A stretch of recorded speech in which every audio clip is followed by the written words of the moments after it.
نحمده ونصلي على رسوله الكريم أما بعد فأعوذ بالله من الشيطان الرجيم بسم الله الرحمن الرحيم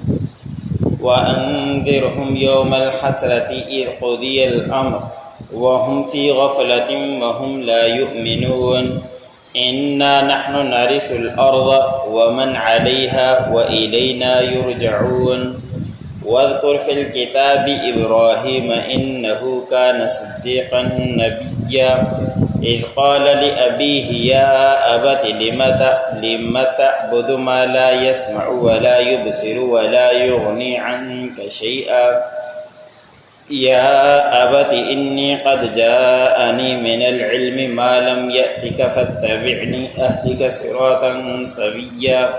يا أبت لا تعبد الشيطان إن الشيطان كان للرحمن عصيا۔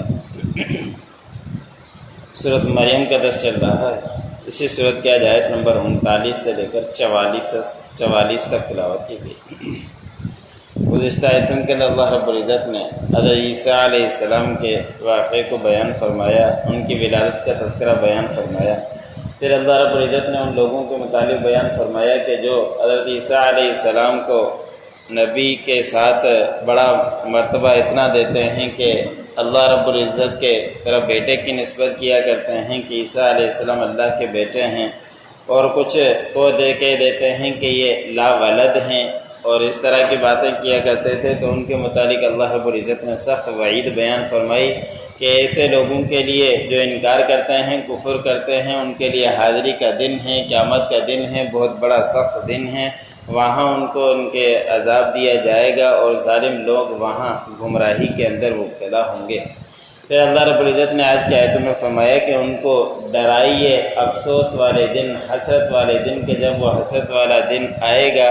جب وہ فیصلہ کر دیا جائے گا تو ان کی کیا کیفیت ہوگی۔ اس وقت وہ بڑے پریشان ہوں گے، افسوس کریں گے۔ تو اس وقت کے حسرت کے بجائے ابھی سے یہ بہتر ہے کہ راہ راست پر آ جائیں،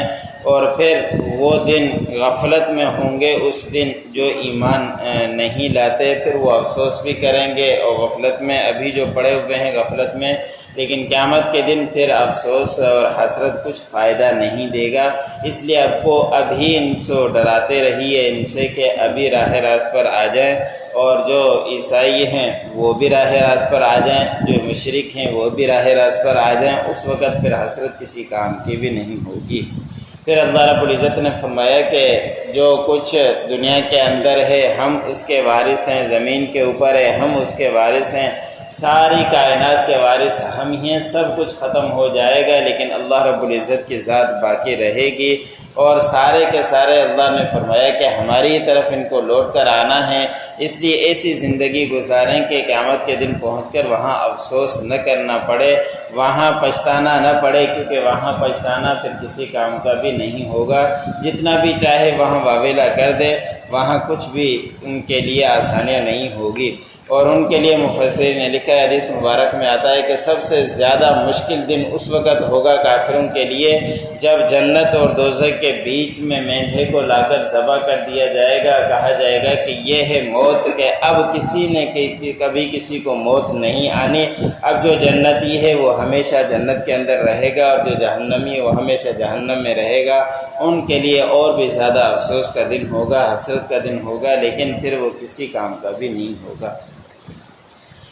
اس کے بعد اللہ رب العزت نے اگلے رکوع کے اندر حضرت ابراہیم علیہ السلام کا تذکرہ بیان فرمایا ہے۔ اس سے پہلے اللہ رب العزت نے حضرت زکریا علیہ السلام کا، حضرت یحییٰ علیہ السلام کا، حضرت عیسیٰ علیہ السلام کا تذکرہ بیان فرمایا۔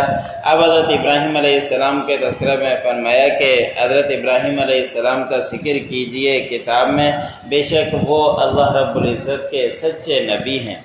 اللہ رب العزت کے سچے نبی تھے، ان کا تذکرہ کیجیے۔ پھر اللہ رب العزت نے فرمایا کہ جب حضرت ابراہیم علیہ السلام نے اپنے والد سے کہا کہ ابا جان تم کیوں عبادت کرتے ہو ایسی چیز کی جو سنتے نہیں ہیں، وہ دیکھتے نہیں ہیں، اور تمہیں کچھ فائدہ بھی نہیں دیتے، تو ایسی چیزوں کی عبادت کیوں کرتے ہو؟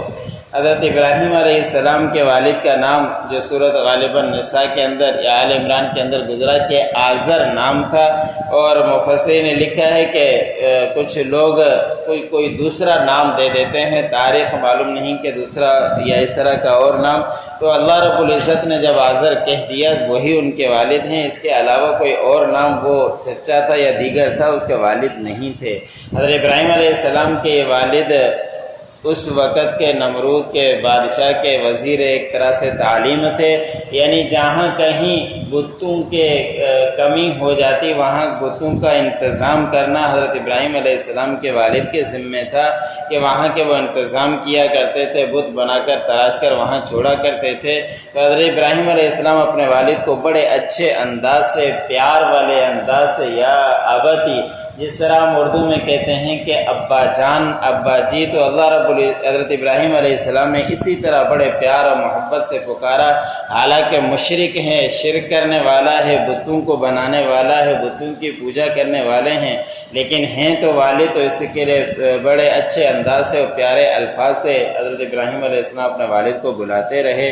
سمجھاتے رہے۔ پھر اللہ رب حضرت ابراہیم علیہ السلام نے فرمایا کہ جس کی تم عبادت کرتے ہو، چاند کی، سورج کی، اور جو اپنے مورتی بنا لیتے ہو، نہ یہ سنتے ہیں نہ دیکھتے ہیں اور نہ ہی تمہیں کچھ فائدہ دیتے ہیں، تو ایسی چیز کی عبادت کیوں کرتے ہو؟ اے ابا جان، بے شک مجھے اللہ رب العزت نے علم دیا ہے جو آپ کو وہ علم نہیں دیا، بس آپ ایک کام کریں کہ میری پیروی کر لیں، میں آپ کی سیدھی رہنمائی کروں گا، سیدھے راستے کی رہنمائی کر کے وہاں پہنچا دوں گا، ان کے بتوں کی پوجا کو چھوڑ دیں، آپ میری پیروی کریں، اللہ رب العزت کے اوپر ایمان لے کر آئیں، خالص اللہ کے پکاریں۔ پھر حضرت ابراہیم علیہ السلام نے فرمایا کہ ابا جان، تم شیطان کی عبادت ہرگز مت کرو، کوئی خالص شیطان کی عبادت نہیں کرتا لیکن شیاطین کی مان کر عبادت کیا کرتا ہے، شیاطین ان کو گمراہی کی طرف لے کر آتا ہے، اس لیے شیاطین کی طرف نسبت کی کہ اور بے شک شیطان اللہ رب العزت کا بڑا ہی نافرمان ہے، رحمان کا بڑا نافرمان۔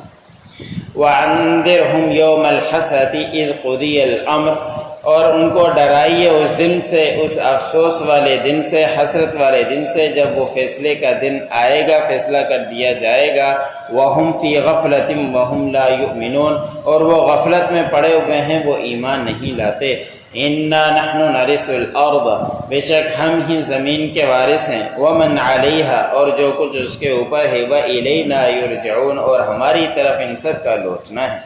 وَاذْكُرْ فِي الْكِتَابِ إِبْرَاهِيمَ، ذکر کیجئے کتاب میں ابراہیم علیہ السلام کا، إِنَّهُ كَانَ صِدِّيقًا نَبِيًّا، بے شک وہ سچے نبی۔ وَإِذْ قَالَ لِأَبِيهِ، جب کہا حضرت ابراہیم علیہ السلام نے اپنے والد سے، یا ابتی، اے ابا جان، لِمَ تَعْبُدُ مَا لَا يَسْمَعُ وَلَا يُبْصِرُ، کیوں آپ عبادت کیا کرتے ہو ایسی چیز کی جو وہ سنتے نہیں اور نہیں وہ دیکھتے ہیں، وَلَا يُغْنِ عَنْكَ شَيْئًا، اور نہیں آپ کو کسی چیز کا فائدہ دیتے ہیں۔ یا ابت انی قد جاءنی من العلم، اے ابا جان، بے شک میرے پاس آیا ہے علم، ما لم یأتک، جو آپ کے پاس نہیں آیا، فاتبعنی، پس میری پیروی کیجئے، اہدک صراطا سویا، میں آپ کی رہنمائی کروں گا سیدھے راستے کی طرف۔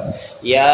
ابت لا تعبد الشیطان، اے ابا جان آپ عبادت مت کریں شیطان کی، ان الشیطان کان للرحمن عصیا، بے شک شیطان رحمان کا نافرمان ہے۔